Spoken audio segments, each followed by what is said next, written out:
ਮਹਿੰਦੀ ਲੱਗਣ ਦੀ ਖਾਤਰ ਬੇਸੁਰਿਆਈ ਤੂੰ ਓ ਸਾਡੇ ਵਗਦੇ ਹੱਥ ਅਬੀਦਾਈ ਰੇ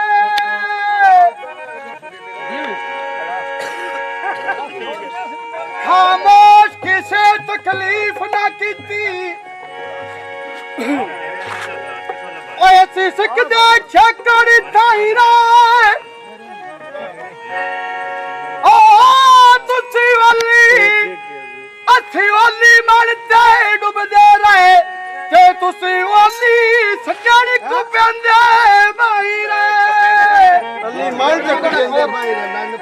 ਦਾ ਵਰਤ ਬਾਬੀ ਹਾਂ ਨਹੀਂ ਰਿਹਾ ਥੋੜਾ ਖਰਾਬ ਕਰ ਛੜਾ ਥੋੜਾ ਨਹੀਂ ਖਰਾਬ ਸਈਆਂ ਕਹਿੰਦੀਆਂ ਸੱਸੀਆਂ ਛੱਡ ਖੈੜਾ